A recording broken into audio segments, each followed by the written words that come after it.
Okay, what I'm showing you is I'm going to be redoing the pool deck. I got a lot of cracks in it. Some of them were spider cracks, but a lot of them were actually maybe even up to 1/8 of an inch difference in height. Here are the cracks I've already fixed. The only reason I already fixed them, I didn't even think about making a video until I realized there's probably a lot of other people that don't know what to do in this situation. I've done a lot of research, and this is, other than repaving, I think this is going to be our best solution.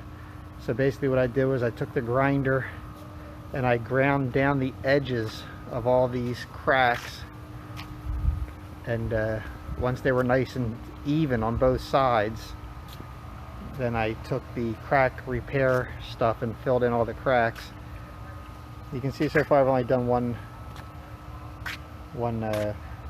coat, so you can see some places, like right here where it's sunk all the way down in, so I'm gonna have to go over that again. And then over here, same thing, so it's got to be a real deep crack to take it all in there. So anyway, I repaired them, and this is where I'm working on now, where I'm taking the grinder, because I can feel a lip on these cracks. All the little cracks that I don't feel a lip on, I'm not grinding. That would be this one here. You can see there's no grind marks on either side of the repair, so I didn't grind them because it was perfectly smooth on both sides. But all these I'm grinding. You see it's pretty significant cracks all around the pool deck. And this is the wheel I'm using. I just picked up this grinder because my first one died about halfway through this project. This is the wheel I'm using. It's already ground that down pretty good. That's probably more than halfway used up just from this little job. This grinder is only 39 bucks at home, or Lowe's, and it comes with a case and 5 discs, not this disc but 5 other discs.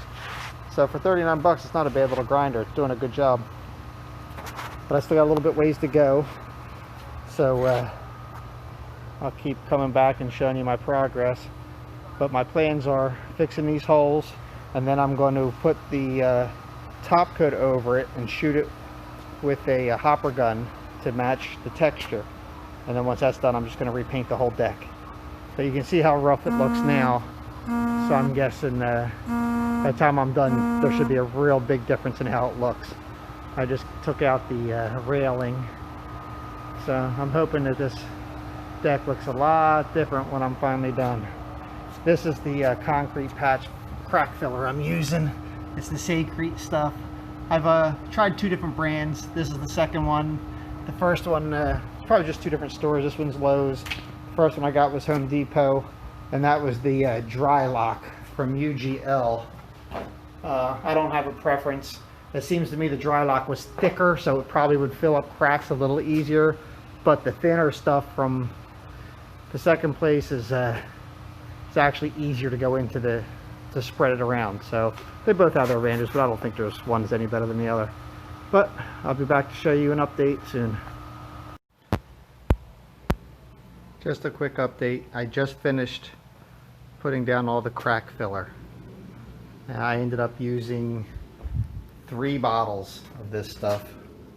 Like I said, I used the Saycrete and the dry lock. I ended up getting more of the Saycrete. I liked it. It was a little thinner. It went down easier. The only problem is a couple spots. It's the crack goes all the way down, so it's 4 inches deep.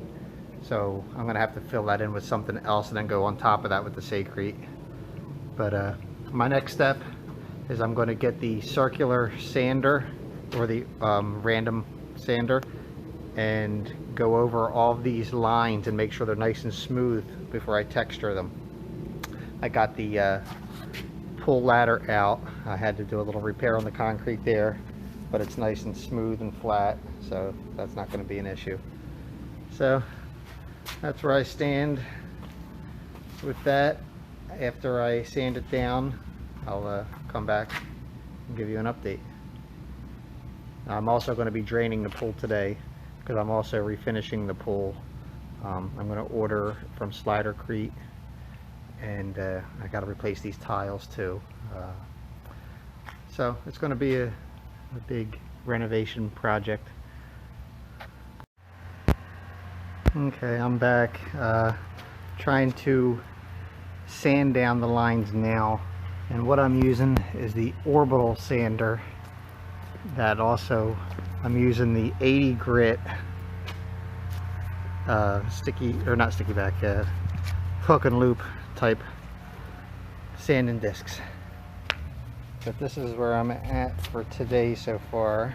And I just started. I've only been doing it for about maybe a half hour, 45 minutes. But you can see the difference. That one's still a little rough. With this one, I pretty much smoothed that out.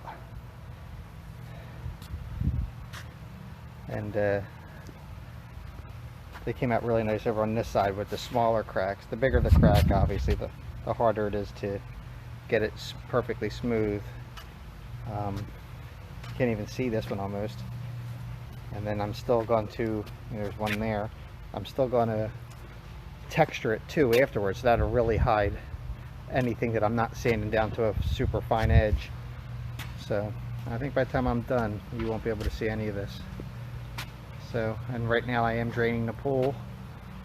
So once the pool's all drained, and I'm going to power wash it, acid wash it, replace the tiles, and then resurface it. Okay, we're just a little bit later, maybe an hour, hour and a half. Pool's getting down pretty good. I just wanted to show you how it's getting out nice and smooth with the sanding discs. The only problem I'm running into is you can see how many sanding discs I'm blowing through. I've probably gone through like 6 or 7 of them just to do about half of the pool. And I'm out of the grit that I need, the 80 grit or better. The 220 grit, I have 50 of them bad boys, but I'm only getting, it's for not really doing anything. So I gotta have the better grit. So what I found was, in my garage I have this paint stripping tool. So I found that actually works just as good, and it doesn't wear out. So I'm gonna try to finish up with that tool, and if it lets me, and then I'll be done the sanding today instead of having to run the Lowe's. So I'll get to it and get back to you.